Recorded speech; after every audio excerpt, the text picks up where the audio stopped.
Okay, so let's get started. And a few announcements. The last lab and the last homework are both out. Okay, just put them up in the past day or so. So the lab is going to be due the last week of classes. Homework is due. The last homework is due the next week. Okay.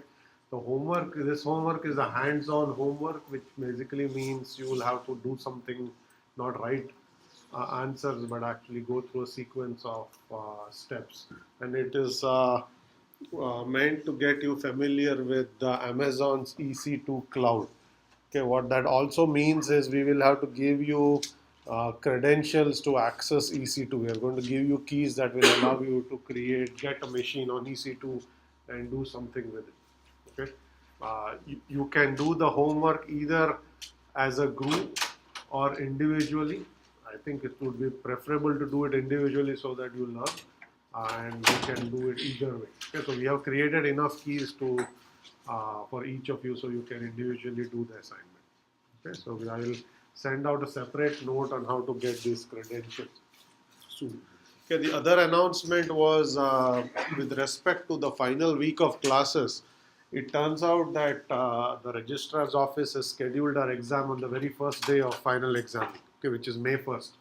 Okay, the semester is actually ending the previous day, on the 30th, and there is also a lab that week. So that's a little bit too much because although the exam is take-home exam, you work on the lab until Wednesday, and then you have to take exam on Friday morning. There may be some issues on how much time you have to review the material. So what I will do is I will keep the due date for the lab on Wednesday, but if you need some extra time beyond that, I will accept your lab for up to a week without any penalty or anything like that. Okay. If you turn it in on time, that would be appreciated, but if you need to study for the exam, that's fine too. Alright, I sent a mail about this in the morning today. Okay, so let's move on and start talking about the web. Okay, so this is going to be first of our many case studies. We have covered most of the basic principles, and the next few lectures are all going to be case studies. Today's is going to be on the web. Next one is going to be a guest lecture on cloud computing, okay, which will also help you figure out all the things you're going to do in that hands-on homework. Okay. So today I'm going to start with some basic principles of the web, talk about HTTP, HTML, SOAP, XML, and so on. And then we are going to spend some time talking about web caching and look at cache consistency and so on in the context of the web. When we talked about this topic when we were doing fault tolerance replication, I said we are going to look at those cache consistency principles in the abstract at that point, and when we come to web, we look at how the web implements it, and that's what we are going to do today.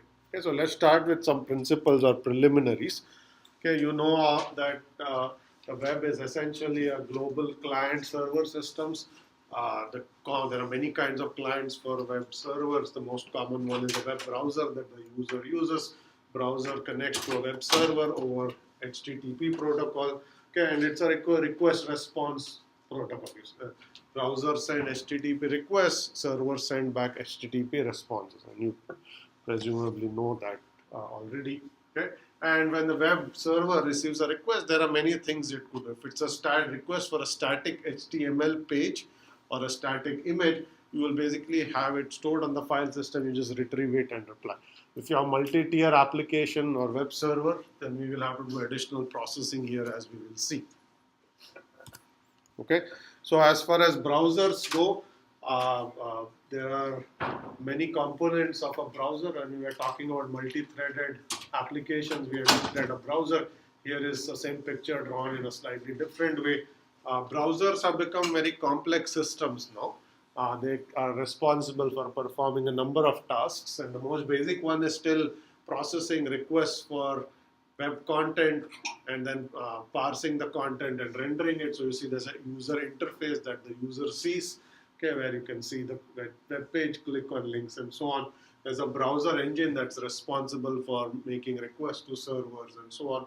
There's a rendering engine that is responsible for taking HTML content, laying it out, taking images, displaying video and so on. network components, there's HTML parser and so on. Okay, so many different components as we talked about earlier.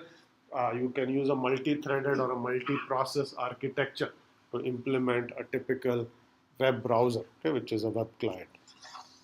Okay. Okay, the thing that we are going to look at today, in addition to a client-server architecture, is this notion of a proxy.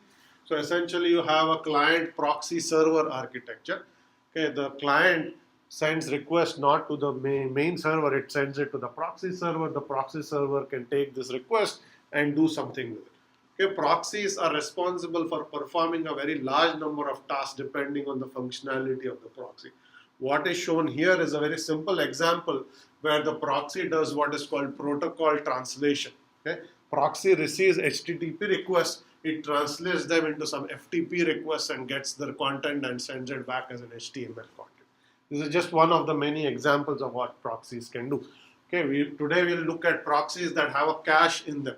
When they receive a request, they're going to look in the cache. If the page is already there, they're going to reply without going to the origin server. Okay, the proxies can cache, proxies can do protocol translation, proxies can do content translation. There are many proxies that could do what is called transcoding.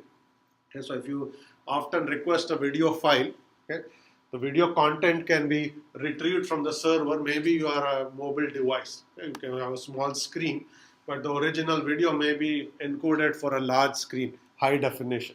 That may be too much to send to a small client. So what a proxy may do is translate this video on the fly. It's called transcoding. So you convert it from a high definition to a mobile device format on the fly. Okay? You can convert it from MPEG to some other format. So this is content translation. So proxies can be used for many different reasons. Okay? Today we'll only look at a proxy that will do caching, but keep in mind that there are many different functionalities you could put on a proxy. Okay, so they provide useful services.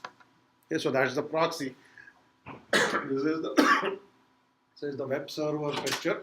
Okay, specifically one of the Apache Web Server. Okay, Apache is the most popular web server that is used today. Okay, it's an open source web server. It has evolved over time. Okay, originally it was a multi-process architecture. There was a master server and a set of slaves processes. When HTTP requests came in, you would get handed off to a slave process. Today, Apache web servers can also be multi-threaded. Okay, it can have a pool of threads that is statically spawned and dynamically varied. Requests come in, you hand it to a thread for servicing. We spoke about all that when we talked about multi-threaded application.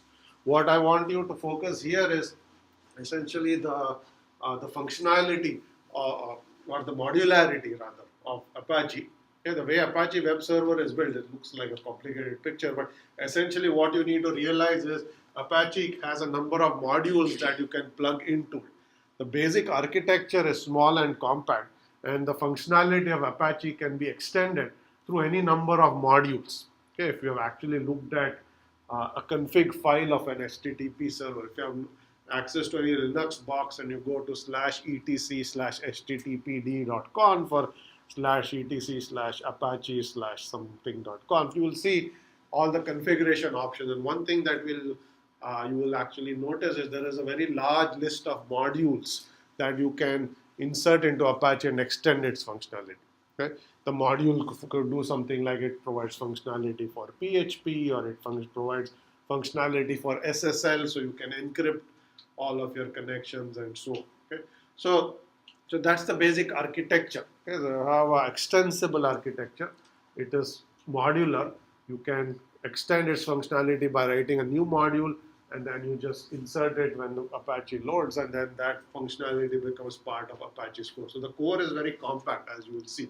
Okay, the set of modules and the request processing pipeline, which is what is shown here, okay, basically goes through each module. Each module can process a part of the request, hand it to the next module, and so on. Okay, so that's your request processing pipeline. And the core is going to do some basic processing for you, simple HTTP processing. Okay. That's just one architecture for a web server. Okay, there are many other web servers that use other architectures. Okay, so this is what Apache uses, and it's a popular web server, as I mentioned. Okay. We also talked about multi-tier architectures, if you remember early on. Okay, this is the same picture that's shown here, where you have a 3-tier system. Okay, there is an HTTP tier or a web tier. There's an application server tier, and there's a database tier. Okay, so you can have either 2 or 3 tiers in a typical multi-tier architecture. The first tier is responsible here for HTTP processing. Typically, this may be the Apache Web Server. Okay. The second tier is responsible for implementing the logic of whatever this web application does. Okay. That can be done in a number of different ways. What is shown here is what is called a CGI program, where there's a gateway and you call some external program that implements that logic.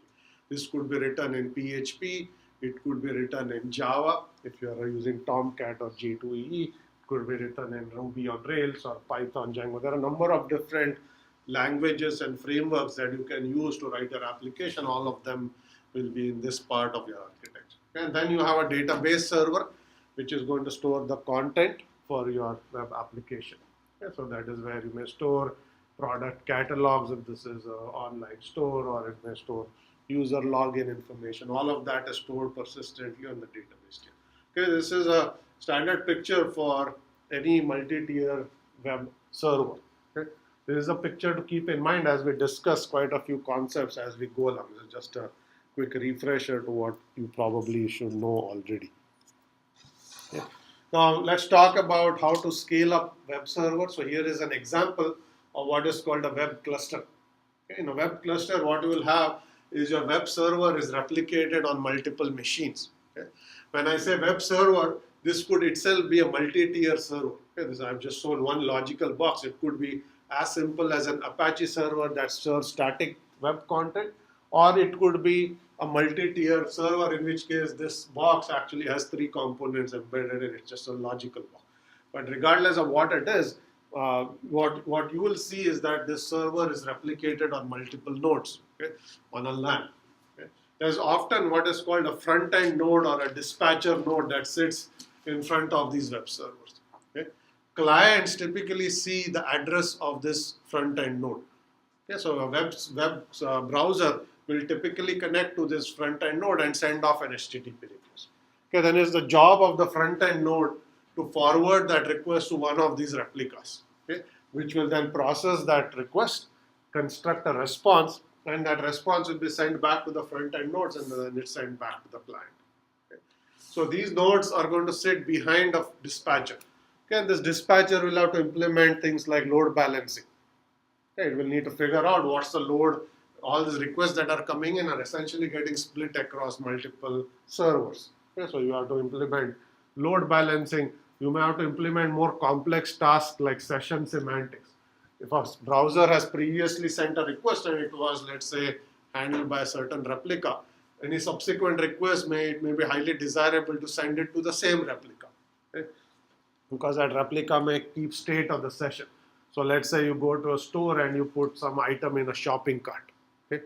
That shopping cart is state of your session that's stored in memory. That is with one replica. The next time a request is sent off to some other replica, that replica doesn't know what you have done before. Okay? So your state of your shopping cart would be lost, for example. So you may have session state that is per user. And if you do have such state, then this front-end node is also responsible for tracking where the previous requests of this session were serviced and send your request to the same machine, which will limit the load balancing. You can load balancing then is at a session level rather than at a request granularity. Okay? At a request granularity, if you're a stateless server, every request can be sent to any of this replica. If you're session state, your request has to be sent to the replica that's managing your session. Okay? So you have to implement all of this functionality in the front end node. Okay? So these nodes tend to be fairly complex in terms of what they can actually do on behalf of the application. Okay, is that clear? Okay, so here is another architecture for a web server cluster, okay, which is showing you our load balancing switch. The front end node is referred to as a switch here, and you will see that there are actually multiple servers there. Okay. There's also a dispatcher which is responsible for implementing a schedule load balancing or a scheduling algorithm. But that's not what is important. What is important here is this is a slightly different architecture where initially the request comes in. Okay? It is handed off to one of the 2 replicas. and the reply is actually then going back directly. If you see that arrows that's labeled 6, the response is going directly from that replica back to the client. Okay.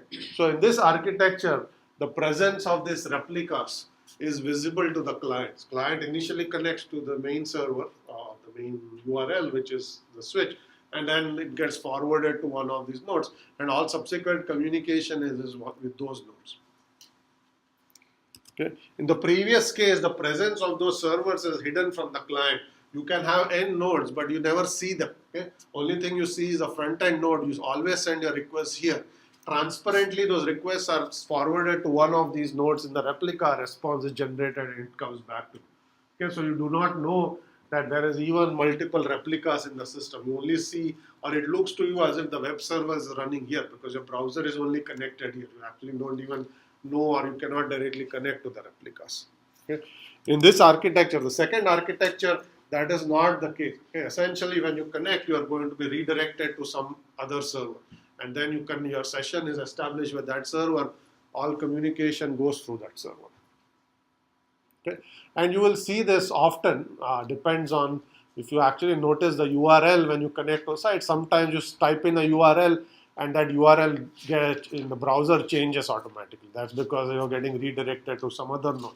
In other case, you type a URL, you only see that URL. Okay. If you go to Google, you don't see that Google has forwarded your request to some other node, even though in the backend that is what is actually happening. That is transparent. But in other cases, you see the presence of server. These are all design decisions to be made.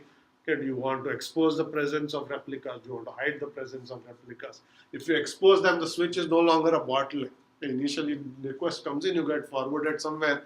All subsequent communication is with the server. In the previous case, the servers are transparent to the client, but then everything goes through this node, okay, which could become a bottleneck. So there are many trade-offs that you have to think about. Any questions on this? Okay, so we'll talk a little bit about HTML and HTTP. Okay, HTML is a markup language, hypertext markup language. Okay, typically, HTML allows you to encode different kind of content using a markup language. The most simplest type of an HTML object is a text file, which is a simple HTML file that you may have seen or modified or created yourself. Okay, it allows you to have tags encode content and so on. But there are other kinds of HTML encoding, so you can have an image, audio, video, or a MIME object as part of an HTML. Okay, so the text one is the most common, but you can also encode other kinds of objects as part of HTML web documents. Okay. Now, typically, all of this HTML content is retrieved over HTTP, okay, Hypertext Transport Protocol. That's the networking protocol that you basically have between the client and the server, or the browser and the server. Okay, and there are two types of HTTP requests, what are called non-persistent requests and persistent requests. Okay. In a non-persistent request, every HTTP request requires you to set up a new TCP connection to the server. You set up that TCP connection, you send the HTTP request, you get a response, and you tear down the connection. Okay. So it is not persistent. Each HTTP connection is used to retrieve one object or one HTML file from the server. So what is shown here is here's a browser, it's talking to the server, it retrieves a text file, and then it sends a request to get the views, the state of the shopping cart and so on. So you'll see that each HTTP request includes the overhead of setting up a TCP connection. Okay.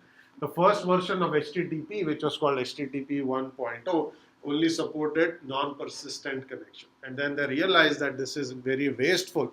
If you are having a lot of requests going to the server, each of them has the overhead of setting an HTTP request, then you have a lot of overheads because of TCP handshake and so on. So they allowed the server to have a single connection to the server that persists across requests, and you can piggyback multiple requests on that same TCP connection. So the same thing what you show on the previous slide, you only have one TCP connection. You see that the browser is sending multiple HTTP requests over that one TCP connection to retrieve multiple objects. Okay, and once you retrieve the object, you do not tear down that connection for some period of time because there may be additional requests. You may click on something that may cause additional requests to be sent to the server. Okay, so this is This functionality was introduced in what is called HTTP 1.1, okay, which is version 1.1 of the protocol. It introduced the notion of persistent HTTP. Okay. For a long time, that is where the HTTP protocol had evolved to. It went from version 1 to version 1.1. Very recently, okay, there has been a new version of HTTP that has been proposed called HTTP version 2.0, which I'm not going to talk about here. It includes a lot more performance optimizations of this form. It allows you to get reduce the overhead of setting up HTTP and get very fast access to your content and so on. Okay? That is still something that is being rolled out. It's not common. There are very few browsers that even support it. By far, HTTP 1.1 is still the most widely deployed version of HTTP today. Okay? It goes without saying that the protocol has to be supported both by the client and the server. Okay? You can't have the server saying I want to do 1.1 and the client says I can only support 1.0. Okay, so both client and server have to support it, which most modern clients and servers do. Okay, they all support 1.1. Okay. Now, as far as the types of HTTP requests themselves are concerned, there are only 4 requests that are key to HTTP. Okay. There's a GET request, there's a put request, there's a POST request, and there's a delete request. Okay. The GET is the most common type of an HTTP request. As the name suggests, it's simply asking the server to get a document for it. Okay, so you can say get index.html. Whatever URL you typically type, okay, which will usually be a machine name / some file name, okay, gets broken down into 2 parts. Usually the machine name is used to connect to the server, set up a TCP connection. The rest of that URL is used to construct a GET request, and you say get some directory / some file.html. Okay, so that is a very common type of an HTTP request. Is a GET request. Okay. Put request is actually used to store a document. Okay. This is not often used because most servers are not going to randomly accept documents that your browser sends to. But there are many scenarios where you can actually upload documents over HTTP. Sometimes you may include a document and then hit submit and the document is uploaded to the server. In those scenarios, you can often use a put request to actually send a document to the server. POST allows you to provide data. Okay, so this is typically used to submit web forms. Okay, so you get a web form, you fill in some content. When you hit submit, that document goes as a POST request back to the server. Okay, so POST is typically, it adds data to a document, and that data is basically all the fields of the form that you're filled in. Okay, so POST is used for providing web forms. Delete is actually allows you to delete a document for the server. Most servers are not going to allow random browsers to send them delete requests and arbitrarily start deleting content. But if you're using the browser to actually manage content on the server, the delete command may actually be exposed to you. Okay? So GET is by far the most common one.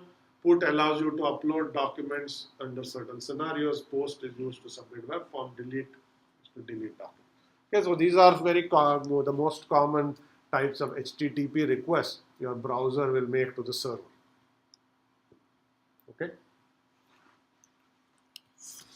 So with that in mind, let's talk a little bit about web services. Web services basically allow you to use HTTP to make RPC requests between servers. Okay, so if you have server-to-server communication, typically this is done using a mechanism called web services. Okay, so one server exposes an interface, okay, or a set of calls. Another server can use that interface to make request functions of that server. There are many different examples of web services. So let's say you are buying something from your store, online store. You submit a credit card information. Okay, the store has to validate that credit card and charge your credit card. Typically, the way this will be done is the store's bank will expose a web service. Okay, when you submit your credit card to the store, it will actually invoke that web service saying, here's a credit card, charge such and such amount to it. So that store is going to make a request to another server, a bank server typically, or a payment processing server like PayPal or any of these sites. And so those 2 servers are going to communicate. That communication, does not actually involve a human. Okay? Typically, when you have a browser and a server, there's a human on one end that's sending requests to the server and the server is responding. Okay? When two servers are talking over HTTP, okay, that is typically done using web services. And as I gave you, there are many such examples where there's no human or browser involved. The servers are talking to one another and they're simply using HTTP requests and responses to enable that communication. Okay? They could have used native RPC or any other form of communication, but it's fairly common to actually layer that communication over HTTP, okay, because HTTP is so common for this kind of communication. So in this context, I mean, this is simply another example of RPC, except that your RPC requests are going over HTTP. Okay, so you're essentially encoding RPC requests or HTTP, and this is actually also referred to as SOAP communication, which I will talk about on the next slide. So you will see that if you have typical web services, you're going to have a stub at each end and your communication layer that is sending your RPC request using HTTP. Yeah, so it's very similar to the concept of RPC that we talked about. So think of this as RPC over the web, okay, which is very common in many web services. Okay. So here is an example of SOAP request. SOAP stands for Simple Object Access Protocol. As I said, it is a RPC request that's sent over HTTP. The RPC request itself is actually sent as a text XML document. You don't actually have some binary name of the method and argument. The entire RPC request is actually sent as a XML document. And here, all that you are doing is you are calling a RPC method called alert, okay? And you are providing this string to that alert request. And the basic idea here is that server will then trigger an alert to this user. Okay? So you are actually invoking this request as an RPC request using web services. And you will see that there is some sort of an XML header and there's a time and there's a name of the server. But essentially this is the method you call. That's the argument you provide, and you can obviously have multiple parameters that are sent as part of the arguments and so on. Okay? So this is called SOAP. Okay, it was designed as a way to enable web services, but it was very complex. It didn't really take off. And then sometime later, somebody decided to implement a stripped down version of SOAP, which is now referred to as RESTful Web Services. If you actually read anything about the web, you will see that most of these systems that have exposed interfaces are RESTful, okay, and they basically provide a web service. So web service is the same thing. You can invoke a call, which is essentially an RPC request or HTTP, but RESTful Web Services are a lot more lightweight than a full-fledged SOAP request. And how did they simplify it? Essentially, they said, if you are doing point-to-point communication, if you have one server that's acting as a client and another server as a server, that is the simplest form of RPC request. But SOAP is designed for multi-server communication. Server 1 involves 3 other servers to perform some task. So it's a very general form of distributed computation. And what they realize, or some of these people realize, is that the most common scenario is one server is talking directly to another server. Can we somehow strip down all the strip out unnecessary aspects of SOAP and come up with a simpler version of web service that is more lightweight and easier to use? It's designed for point-to-point. Okay, so this is essentially how RESTful Web Services came about. I'm going to show you some examples, but let me just mention that REST is an acronym for Representative State Transfer. Okay, it's a stripped down version of SOAP. It uses HTTP, okay, again, to send requests. So if you want to read or basically get the value of something, you're going to use HTTP GET. Okay? If you want to submit something, you're going to use HTTP POST to create, update, delete. You can also use PUT to create or delete, and you can create an update or delete. Okay? So it is basically going to use the standard HTTP messages in order to perform simple RPC operations. Okay? And I'll show you an example. Okay, so here is an example of a RESTful web service that is simply sending a request to a server and asking for the stock price of a company. Okay, so it's just saying get/stock price/IBM. Okay, so that is essentially your call, saying this is the call. You say get me the stock price. The argument is actually part of the URL here. You don't send the argument separately. The URL actually encodes what arguments or what you're trying to do in this case. Okay, you'll say that this is going over HTTP 1.1 and all the rest is not very important. Those are all part of a typical HTTP GET request. Okay. Now this is what is going to come back from the server. Okay. So you will see this is still looking like a SOAP request, where what comes back is an XML response. Okay. It says this is the server that is providing the server example.all like stock service. Okay, you basically ask for the stock price of this company, which is the symbol, and then this is the actual stock price. So you get back a response to your RPC request in form of a simple XML response that's coming over HTTP. Okay. So this is how a RESTful service would work. Okay. If you want to see how the same service is implemented over a standard SOAP, that is basically going to be your request, and this is going to be the response.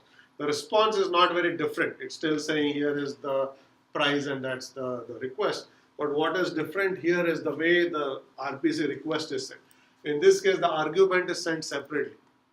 Okay, in the RESTful Web Services, the argument was encoded in the URL. You said here /stock price /IBM. Here you will see that you essentially have an XML envelope which says it's SOAP and whatnot, but you say I want to invoke that service, okay, and I want the stock price, and this is the argument to the stock. So it's much more complicated, much longer in terms of what information you're sending and what you're retrieving. Okay, so what you should take away is RESTful Web Services are a simplified form of SOAP requests. And those basically have become quite popular in the way to go about implementing web services. Any questions here? Anyone used any RESTful service or APIs? Yes.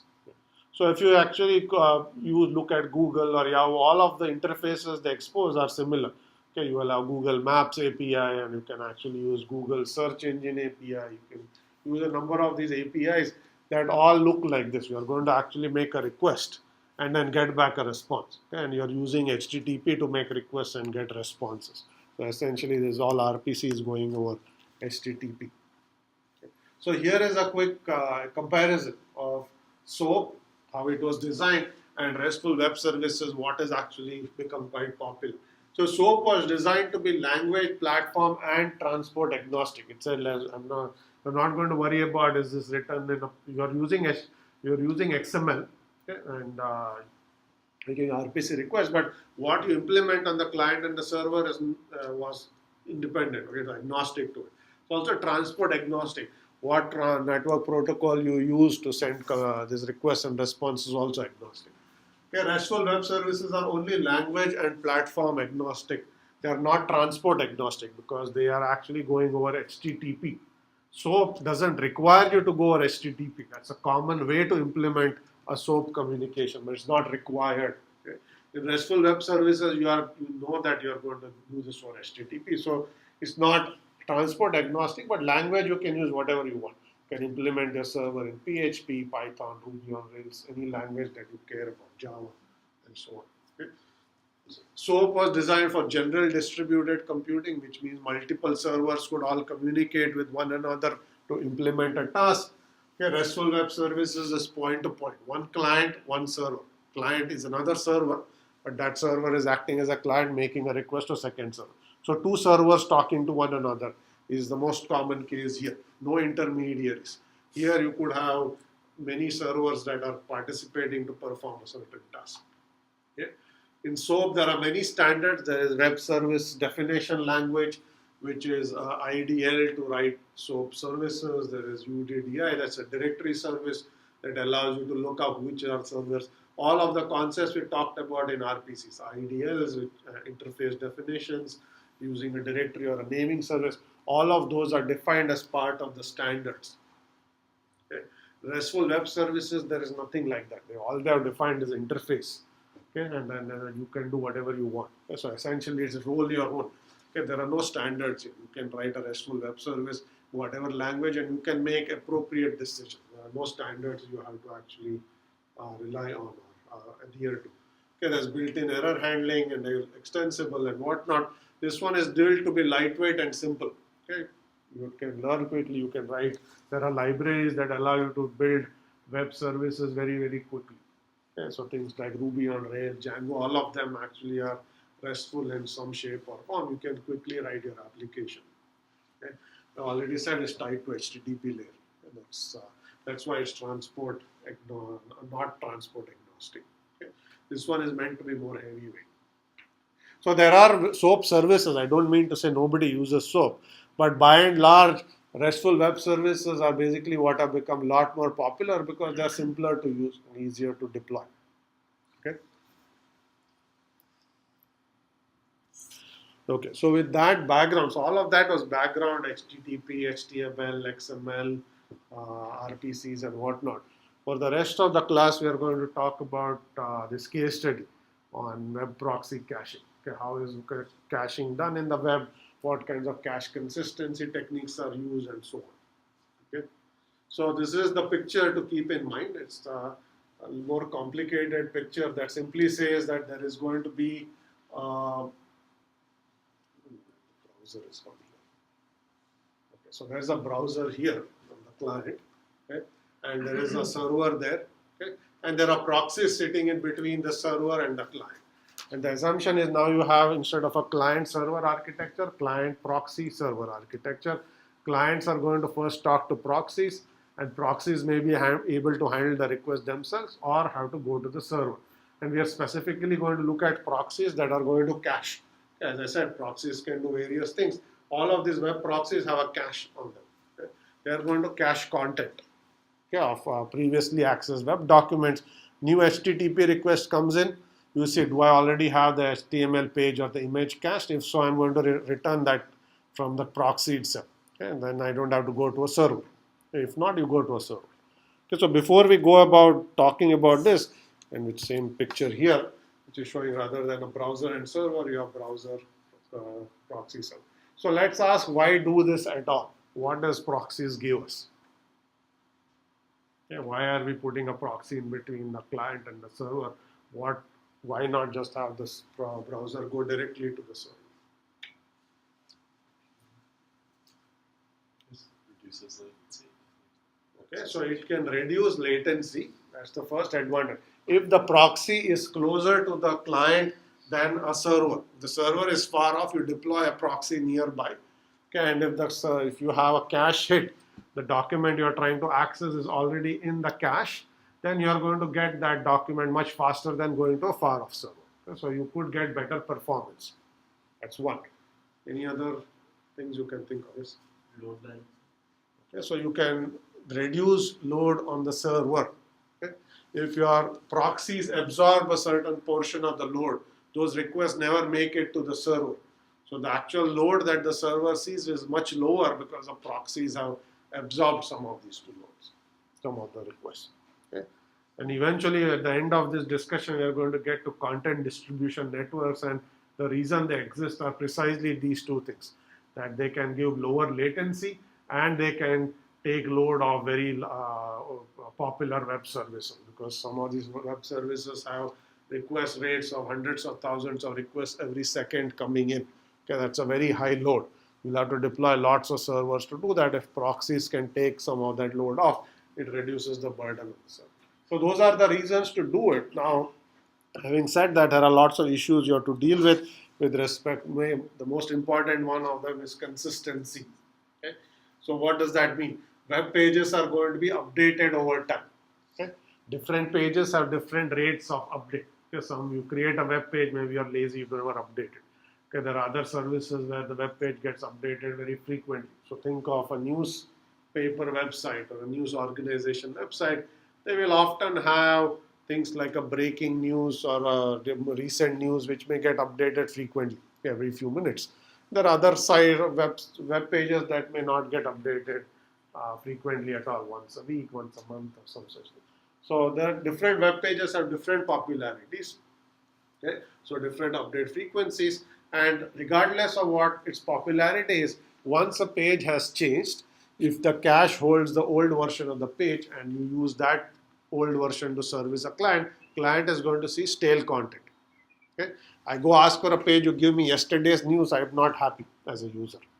Yes, I cached this page yesterday. The actual page has changed since then. So you do not want proxies to store what are called stale content or old web pages if the actual web page has changed since it was cached. In other words, you need to ensure consistency. Okay, how the question is how do you go about doing that? We are going to see two canonical methods. There are two dimensions here. Okay, push versus pull based methods, and whether once a page changes, you want to send invalidate or update. Okay, so let's talk about the first one. So if a web page changes, the server could notify proxies saying this page has changed. It could do this by sending an invalidate message saying whatever document you cached previously is invalid. Okay, throw it out. That's called an invalidate message. Or you could send an update. Update simply says the web page has changed, here is the new version. You send that to the proxy, so proxy simply replaces what is in its cache with the new version. The first case you throw out what you have, and if you need it in the future, you have to fetch it again. The second case is given to you, okay, as part of the notification. Okay, so these are called invalidate based or update based. Okay, you can also push or pull based. As we will see, in one case, the server is responsible for maintaining consistency of caches. In the other pull based approach is the proxy's job to ensure consistency. So you're going to get these two techniques. We will start with push based approaches. A push-based approach is the server's responsibility. Okay, here's a very simple picture that says whenever web page is updated here, server is going to push something to the proxy saying this page has been updated. Okay.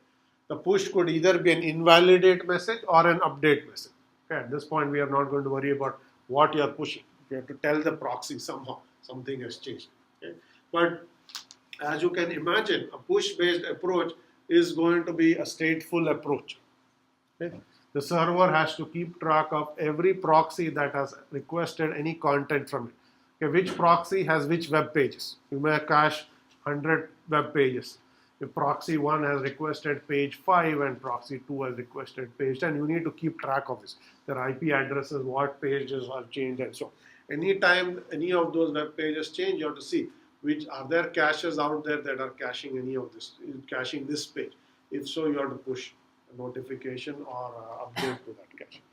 Okay. So essentially, there are two types of notification. Indicate that an object has changed, that's invalidate. Send new version, that's update. We already talked about that. So you basically have to decide whenever a web page changes what to send. Okay. So one approach is if you have popular web pages, you can send updates for them. Okay? And if you are less popular pages, you can send invalidates for them. Because if a page is popular, just sending a notification saying throw it out, and then because it's popular, the proxy is going to soon receive a request for it and ask for it anyway. Why not just send the page as soon as it changes? Okay, that's the rationale for sending updates for more frequently accessed objects. If a page is less popular, it's not clear whether the overhead of sending the entire page or a large image is worth it, because you may send it and the proxy never receives a subsequent request for it because it's not that popular. So you wasted some bandwidth trying to send an update. Okay? So it also goes without saying that updates consume more bandwidth than invalidate. Invalidate simply says here's an object, discard. Okay, update is sending the entire object, so it could be a large image, it could even be a video object, it could be an HTML page.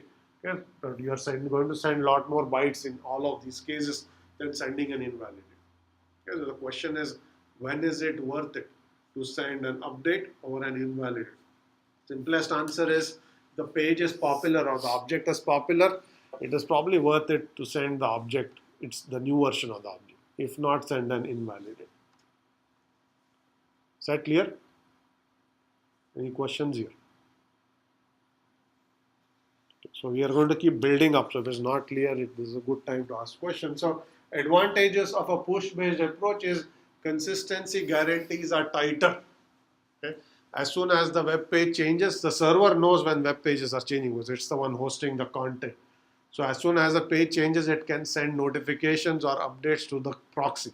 Okay, so your guarantees are going to be much tighter. Not going to say they are strict consistency, but they are close to strict consistency because you don't have to necessarily wait. Okay. Intelligence is on the server, the proxies are passive in this case. Okay.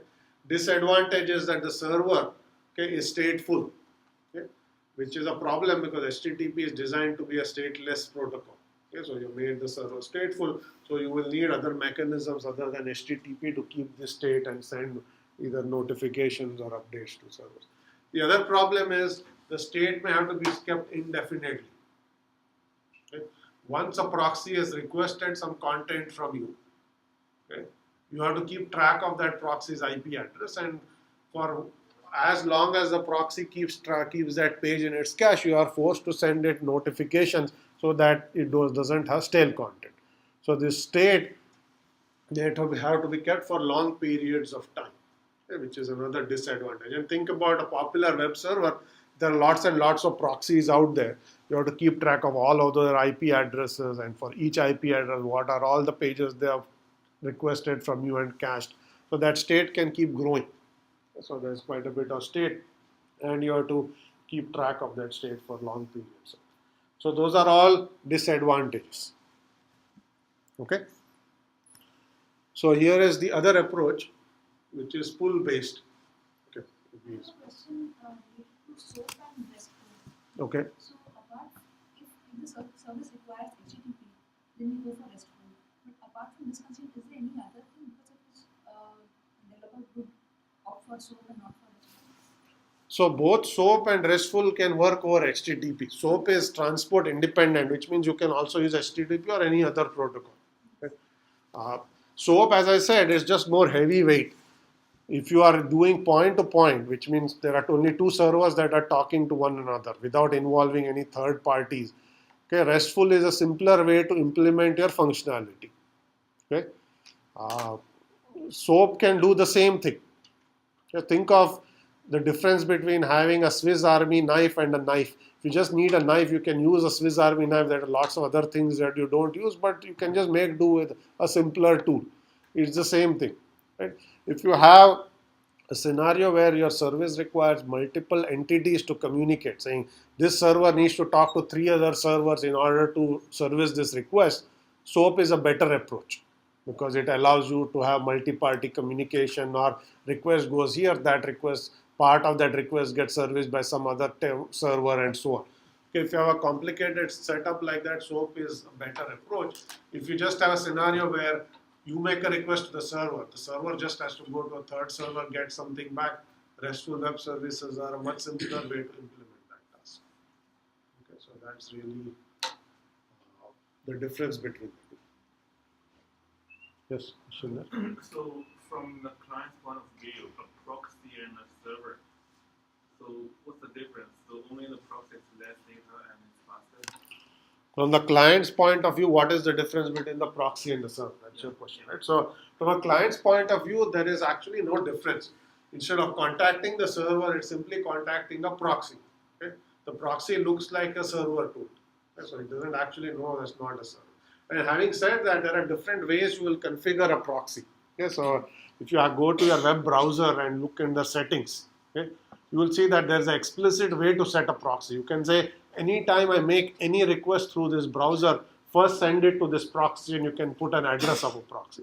In that case, regardless of what you type, let's say you type cnn.com, your browser by default is just going to send that request to the proxy. It's never going to send it to the server and say, you tell me, you get the content and give it to me.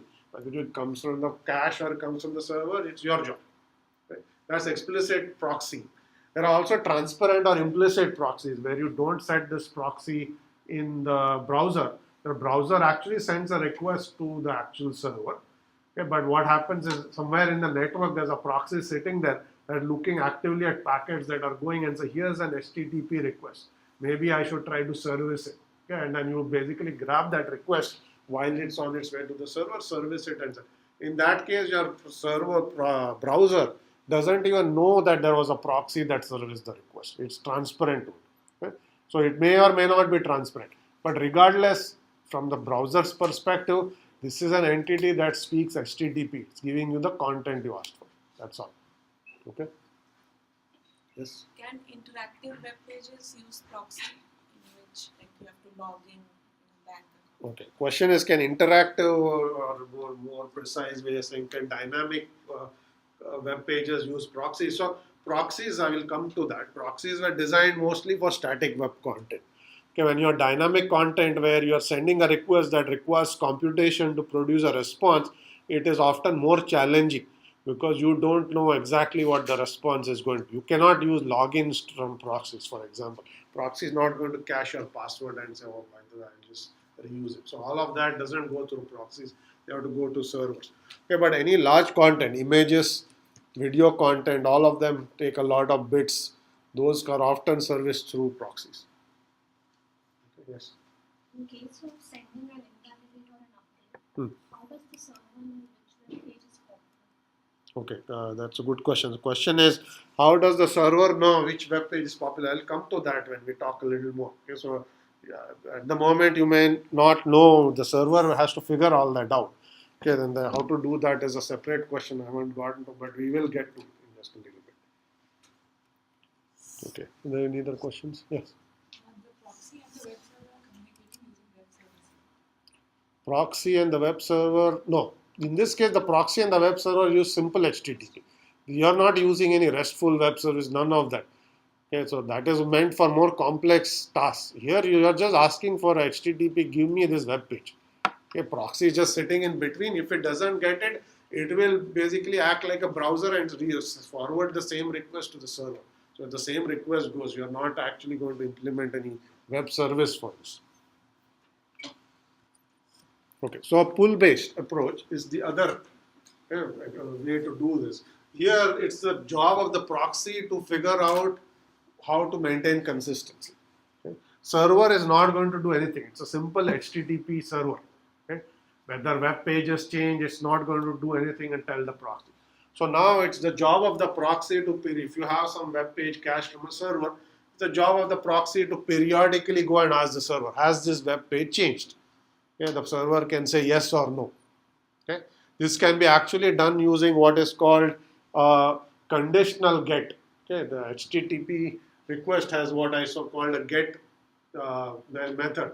Okay? Get, so you can say get index.html, it will just give you that message.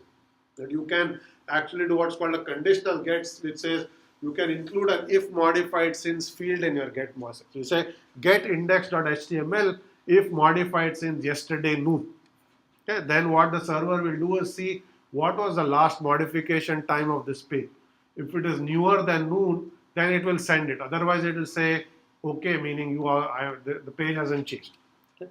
So this is a standard. You can just use standard HTTP request to pull. So you can just do what are called if modified since, specify a timestamp on the URL, and the server will either send you the new URL or it will tell you that it hasn't changed. So this is a way to poll. Okay. So the proxy can then periodically decide to poll the server. And then you ask the question. So first of all, you should realize that this is going to be less tight guarantees than a push-based approach. Okay. It completely depends on the periodicity of polling. You can say I poll once an hour. Okay.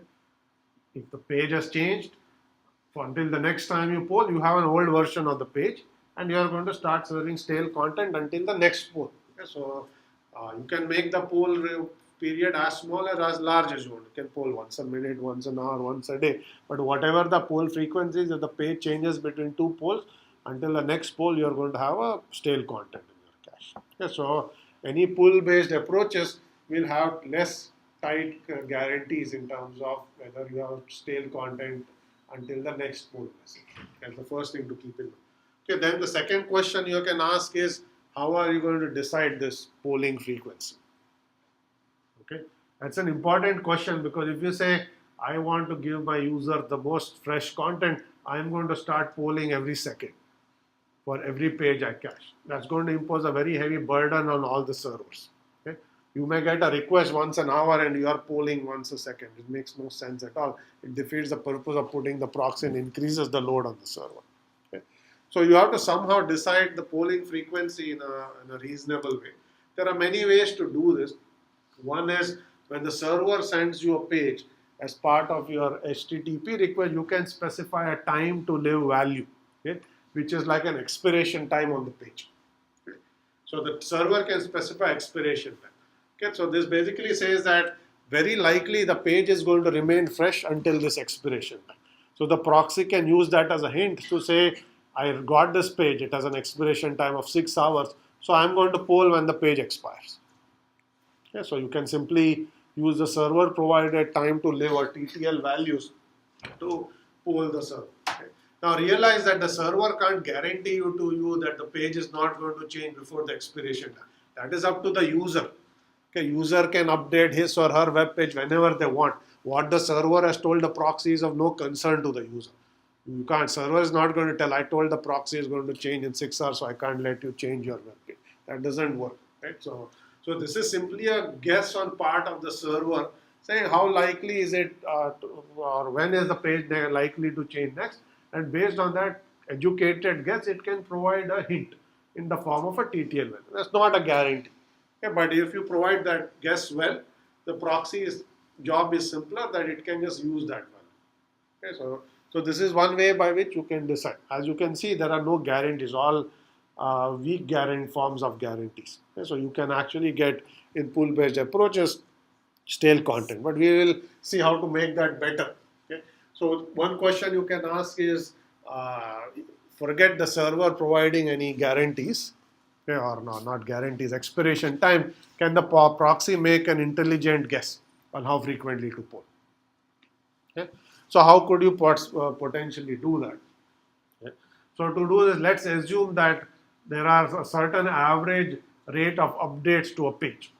Okay. So and that you whether pages have this itself is a separate question, but you can assume, let's say I update our course web page twice a week. Okay, that's a fairly regular process because after every lecture I go update it. So there's a pattern there. Okay. My personal web page once a year probably. Don't have time to fix it. Okay, but news website every few minutes. So typically based on the content, maybe you like to blog and you blog once a day, or you'd like to update your Facebook 10 times a day. Okay, there will be some rate at which some web content is changing. It depends on what that content is, what the user, how proactive the user is in updating content. So let's assume for whatever reason that different web pages have different update rates. The update rate doesn't have to be constant, but roughly you can say once a minute, few hours, few days, once every day or whatever. Okay. Now question is, can the proxy somehow figure that out? Can it infer it? And here's a technique that is a heuristic, but it's going to try to infer it. So you can say initially, when the first time I access page, I know nothing about it. Yeah, I don't know what this page is, how frequently the user of the owner of this page updates it. Okay? So I'm going to start off by a conservative poll frequency. So because I know nothing, I'm going to say I will poll, the next time I poll is 1 minute later. Okay, I'm just picking a number 1 minute as an example. So I start and I poll 1 minute later. Let's say server says page has not changed. Okay. And you say, okay, I polled after 1 minute, page didn't change. So maybe I should now increase that to 2 minutes. Okay. So I poll again 2 minutes later. Let's say server says page didn't change. So I keep progressively increasing the value. Okay. And then eventually at some point you say I polled after some time, web server says page has changed. Okay. So now you know between the time you fetch the page, when the next update happened approximately. Okay. So you can say, okay, I'm going to, because I missed this update, I'm going to slightly shrink the poll frequency and then keep polling. Okay. So eventually I will discover the rate at which the page is changing, because if I keep increasing it too much, I see pages are changing. If I shrink it too much, then I have multiple polls between two updates. Okay. So ideally you want to discover by just polling what the right rate of update is and try to match your polling frequency to it. And if the page becomes less popular, and not less popular, but gets updated less frequently, or you suddenly start posting a lot of stuff on your blog page, again, the proxy will see that, okay, there are lots of updates happening, it'll start shrinking the poll frequency. Okay. So what's happening here is you increase the interval of polls if the object doesn't change between two successive polls, and you decrease it if the object is changed. And the idea is by having this adaptive approach, okay, adaptive polling approach, you are trying to match the rate of poll to the rate of updates. Ideally, for every update, you want to do one poll so that you get it as soon as it has changed. Okay. So this requires no intelligent information from the server. The proxy is just discovering by varying it to figure out what is the rate, and different pages are going to end up with different poll frequencies as a result of this. Okay, this is one approach by which you can make the proxy more intelligent. Again, no guarantees because you can't control what the user does. Okay, you are simply trying to follow what the user does and adapt to whatever you are seeing. Is that clear? Okay, so that's a pull-based approach. Okay, now, as I already mentioned, the advantages of push become disadvantages here and vice versa. So here the server can remain stateless. There's no state to keep at the server. Okay, consistency guarantees have become weaker. Intelligence is at the proxy. The server is down. Server is only replying to HTTP request. Message overhead may be higher. Okay. In push-based, every time there's an update, there's a notification sent. Here you may have multiple pull requests between two updates because you're trying to figure out what to do. Okay, so there may be requests that are sent and the server is saying a page didn't check. Okay, the overheads may be higher. So those are push and pull based approaches. Okay, now I'm going to describe a lease based approach, which is a hybrid of the two. It uses a combination, both approaches. Okay. So first let me define what is a lease. Okay, lease is actually a very general concept in distributed systems. We haven't encountered this notion of a lease until now. It's the first time we are seeing it, but it is used in many different contexts. Okay, many distributed systems use it. So what is a lease? Lease is simply a duration of time that the server and some other entity, in this case the proxy, agree on, where the server agrees to do something. Just as you go and sign a lease for an apartment, it's a contract between two parties which has a time duration associated with it. Okay, so you can say I signed a 1-year lease for my apartment, so that's the period for which you agree to stay in the apartment and pay you. In this case, the server and the proxy may have a 1-hour lease, and for that 1 hour, the server says anytime this page changes, I'm going to send you an update promptly. Okay? After the lease expires, it's up to the proxy and the server to decide, should we renew the lease, what should the period of the lease be, or should we drop it. Yeah, so just as any lease that you actually sign, same is true of this notion of a lease. Okay? So what is going to happen in this case is what is shown here. I think that's an animation. No, it's no animation. All right. So the browser sends a request to the proxy. Okay, the read is actually HTTP GET. Okay, initially the page is not at the proxy, so the proxy is going to send a request to the server saying get me this page and give me a lease on the page. Okay, first time you access the page.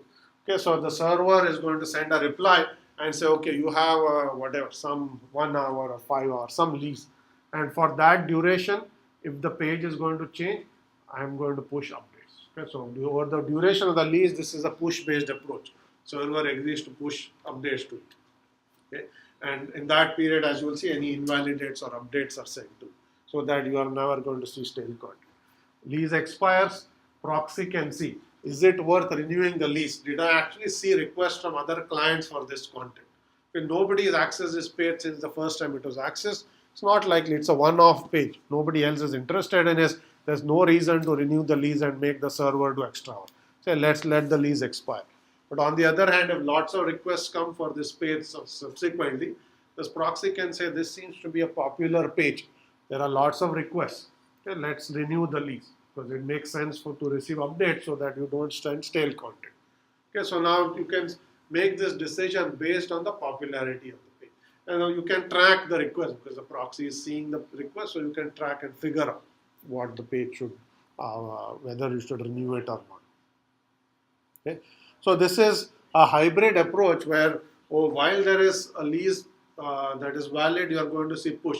Once the lease expires, it drops down to pull because then you have to actually do another get with the new lease. So that's you're pulling more content from the server.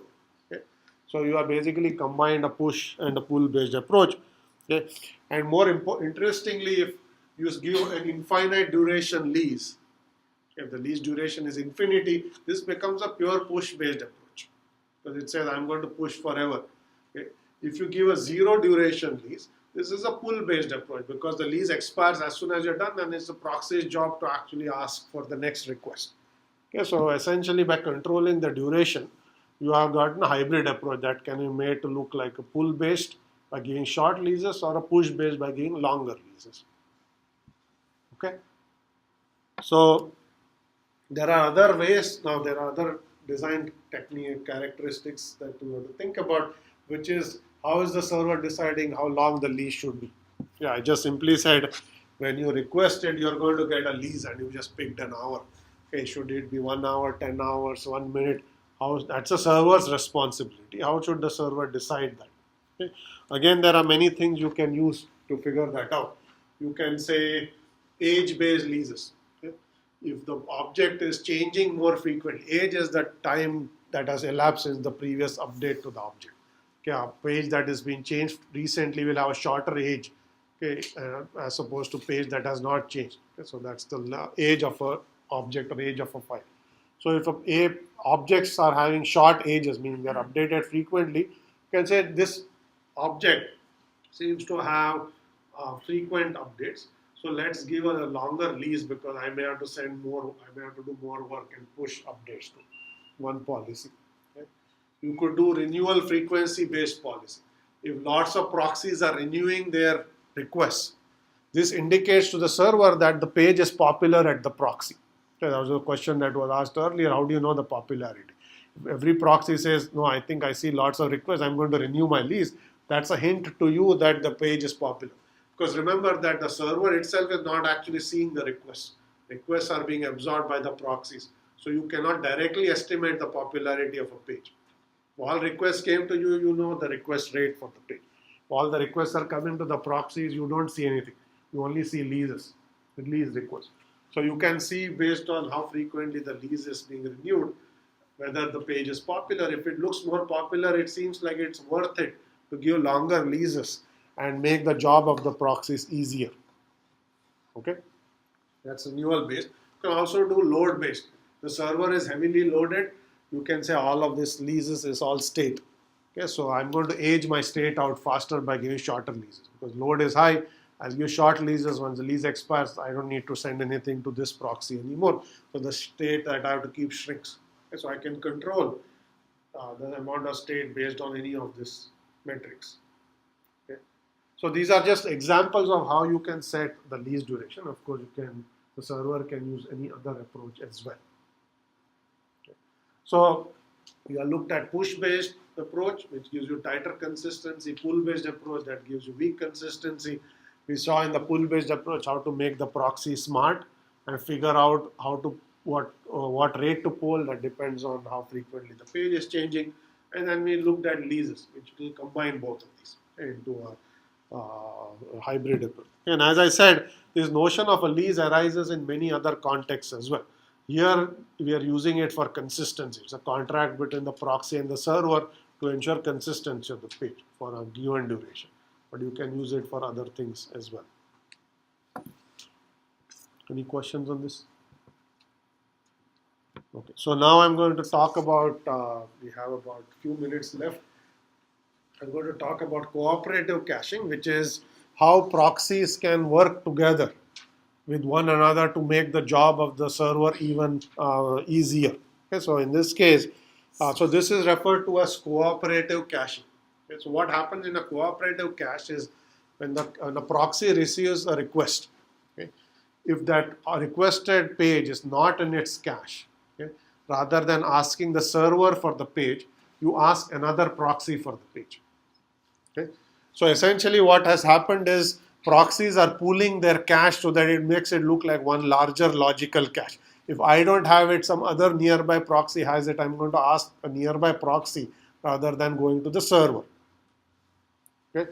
So there are multiple benefits of having proxies cooperate in their caching efforts. One is if there are lots of nearby proxies and the server is far away, by getting it from a nearby proxy, you still save latency. Yeah, because if you have a cache miss, if I have to go to a far off server, that's still going to have a long latency for my browser. Okay? But if there's another nearby proxy, then that is faster for the client. And that's one.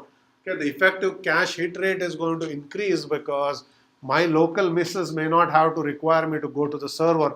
I could get it from another server. So the cache effectiveness of the cache increases if you pull together content from multiple proxies. Okay?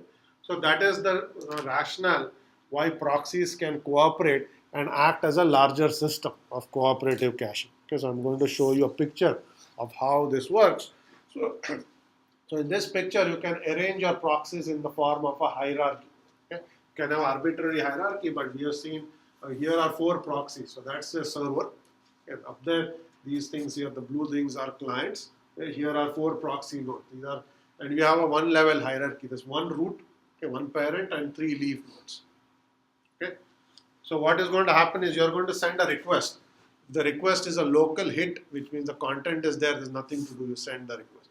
If it's a miss, you're going to first ask your peers, which are these 2 nodes, and if they don't have it and you don't have it, you basically then send it to your parent, and it keeps trickling up until it hits the root. If it's a miss in the entire hierarchy, you get it from the server. If anyone in my hierarchy, or if my peers or any of my ancestors have this page, then I still don't have to go to the server. That's the basic idea. Okay, so I'm going to show you a picture. So here is an initial request. Okay, so if that is not, the page is not object A, or page A is not present, you are going to now send request to all your peers and your parent. Okay, this request is labeled ICP, which stands for Internet Cache Protocol, which is a protocol that basically is implemented by these cooperative caches. So now what might happen is somebody here has it. Okay, so you're going to get responses back saying either you have it or don't have it. Okay, if one of them says that they have it, you get it from there. If no one has it, you are forwarding your HTTP request to the parent. The parent is going to recurse. If this is a multi-level hierarchy, the parent will send it to its peers and its parent. Okay? Now in this case, you already reached the root, so there is no way to recurse except to go to the server, saying there's a global miss. So go to the server and the response will trickle back. Okay? You will basically, that machine will have it, you will forward it here, and then you will send it back. Okay? So this is basically a protocol that's going to implement cooperative caching. Okay? So now what you will realize here is if a proxy doesn't have the object but another nearby proxy has the object, all is well. Okay? But in the worst case where no one has this object, you can see how many requests or messages have been exchanged. Okay? Here your browser is just sitting saying this page server seems very slow. I'm requested is not coming because all of these servers and proxies are exchanging messages. The request is trickling down, and from the user's perspective, to vastly increase latency.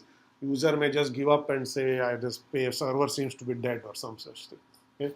So cooperative caching is good, except in the case where you have what is called a global miss. In a global miss means no one has it.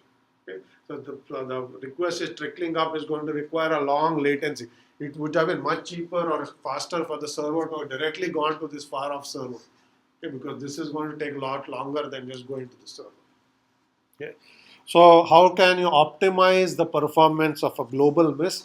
I'm going to show you a very quick idea to do that, and then we'll start wrapping up. So the way you are going to do this is, if you don't have the object, okay, rather than asking everyone, if you actually already knew what content everyone cached, you could just look up a table and figure out does anyone nearby have this content or not. So the way you are going to do this is you are going to keep a directory. Okay? So directory is a table which says what pages have I cached, what pages have nearby nodes to nearby proxies cached. Okay? So as soon as you receive an object, you are going to look at the table. Do I have it? If yes, you are done. The answer is no. Does anyone close to me have it? The answer is no. You say no one has it. I'm going to go to the server, get it. I'm not going to ask everyone and wait for them to reply and then waste everyone's time and then go to the server. Okay. So that's the basic idea. Okay, so that A comma X is just telling you that object web page A is actually at node X. So when you are going to get your request, you are going to look at the directory.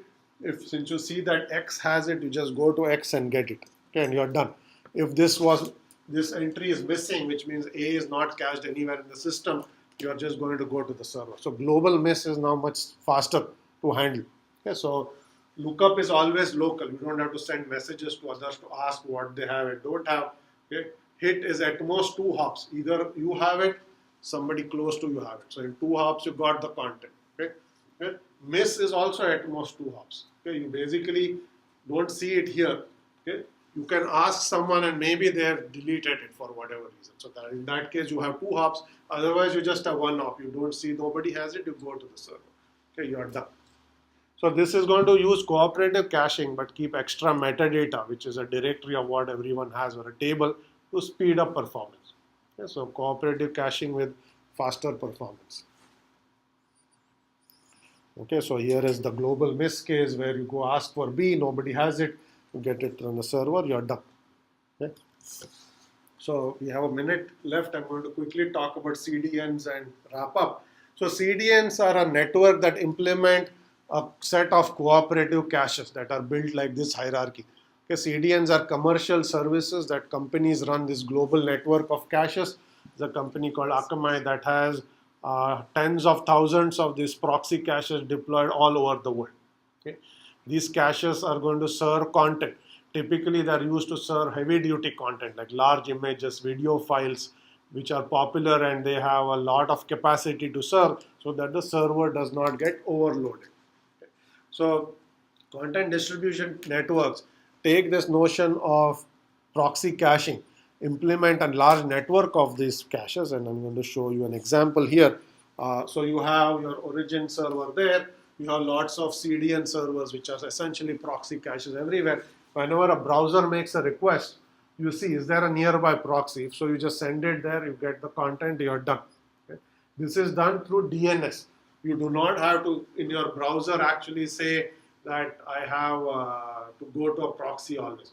You are actually looking up the DNS through DNS the IP address of the actual server, but the DNS server of the CDN provider instead gives you the IP address of a nearby server transparently to your browser. So when your browser connects to this server, it thinks it's actually talking to that server instead, because the DNS resolved it to a CDN server rather than a proxy server. CDN server is a cache, and then if you can get your content from the cache, you're done. There's nothing to do. Okay? And so CDN in the background is going to do all that extra work of ensuring that content is fresh. All of what we talked about is being handled inside the CDN. You don't see it. But this is actually a way by which proxies are used today. Okay? There are content distribution networks that are used to deliver a lot of web content transparently to you. Okay? If you go and try to resolve IP addresses of any popular servers, okay, New York Times or CNN or any of these very large services, you will see that it resolves to something that looks strange because not going to the actual server, is going to a nearby CDN server. Okay, because they are actually operating transparently, sitting between your browser and the origin server. Okay, so that's the manifestation of how these proxies are actually deployed today. Okay, we're going to end here. Okay, so we are done for today, and we are done with the